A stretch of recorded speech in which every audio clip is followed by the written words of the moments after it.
নমস্কার বন্ধুরা, কাঙালের ঠাকুর ইউটিউব চ্যানেলের আরও একটি নতুন ভিডিওতে আপনাদের সকলকে স্বাগত। সনাতন ধর্মে একাদশীর বিশেষ মাহাত্ম্য রয়েছে। একাদশী তিথিতে বিষ্ণুর পুজো করা হয়।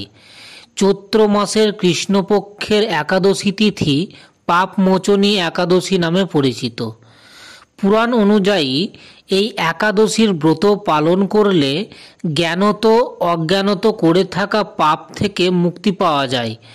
2025 সালে কবে পাপমোচনী একাদশী পড়েছে, তিথি কখন শুরু এবং কখন শেষ, পারণ সময় কবে এবং কখন, পাপমোচনী একাদশীর শুভ সময় কখন, পাপমোচনী একাদশীর পুজোর নিয়ম কি রয়েছে, পাপমোচনী একাদশীর মাহাত্ম্য কি রয়েছে, সবটাই জানাবো আজকের এই ভিডিওতে। ভিডিওটি স্কিপ না করে সম্পূর্ণ দেখুন।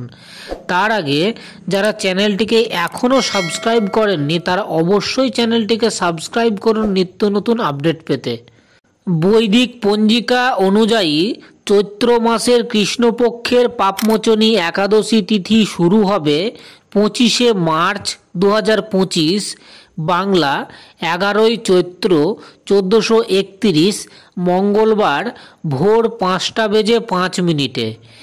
এই তিথি সমাপ্ত হবে 26শে মার্চ 2025, বাংলা 12ই চৈত্র 1431, বুধবার ভোর 3:45। উদয়া তিথি অনুযায়ী 25শে মার্চ পাপমোচনী একাদশী পালিত হবে। পাপমোচনী একাদশী ব্রতভঙ্গের সময় যারা এই একাদশীতে উপবাস করবেন তারা পরের দিন অর্থাৎ 26শে মার্চ দ্বাদশী তিথিতে পালন করতে পারেন।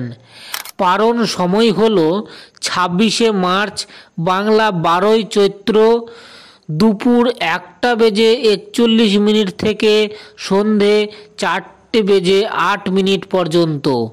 এই তিথিতে স্নান দান করে লক্ষ্মীনারায়ণের পুজো করার পর উপবাস ভঙ্গ করবেন। পাপমোচনী একাদশীর শুভ সময় ব্রহ্ম মুহূর্ত ভোর 4:45 থেকে 5:32 পর্যন্ত।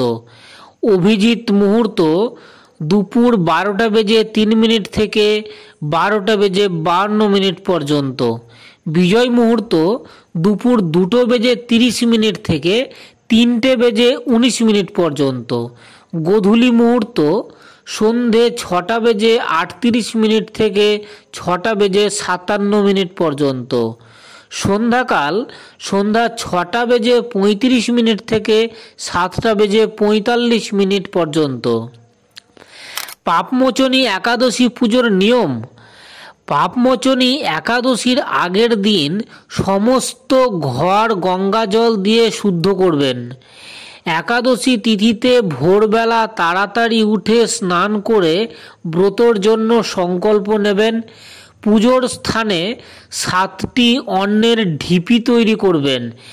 এর ওপর তামা বা মাটির ঘট স্থাপন করবেন। এরপর নারায়ণের মূর্তি বা চিত্র স্থাপন করবেন। এবার নারায়ণকে ধূপ, দীপ, চন্দন, ফল, ফুল, তুলসী নিবেদন করবেন। পুজোর পর পাপমোচনী একাদশীর ব্রতকথা অবশ্যই পাঠ করবেন।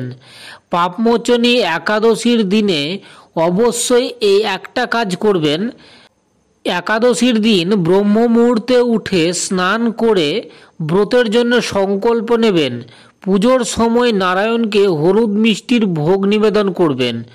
হলুদ রং শ্রীহরির ভীষণ প্রিয়। এই তিথিতে বিষ্ণুর পাশাপাশি লক্ষ্মীর পুজো করা উচিত। এই তিথিতে অশ্বত্থ গাছে জল নিবেদন করা অত্যন্ত শুভ। পাপমোচনী একাদশীর মাহাত্ম্য। এই একাদশী তিথি সমস্ত পাপ ক্ষয় করে। এই ব্রতের প্রভাবে জন্ম জন্মান্তরের পাপ থেকে মুক্তি পাওয়া যায়। এমনকি ব্যক্তি মোক্ষ লাভ করতে পারে। ধর্মীয় বিশ্বাস অনুযায়ী পাপমোচনী একাদশী ব্রত পালন করলে সমস্ত তীর্থদর্শন ও গরু দানের সমান পুণ্য অর্জন করা যায়।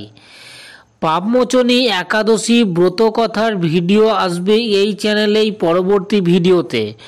চ্যানেলের সমস্ত ভিডিও দেখার জন্য চ্যানেলটিকে সাবস্ক্রাইব করুন এবং ভিডিওটিকে লাইক করে একটি শেয়ার করে দেবেন।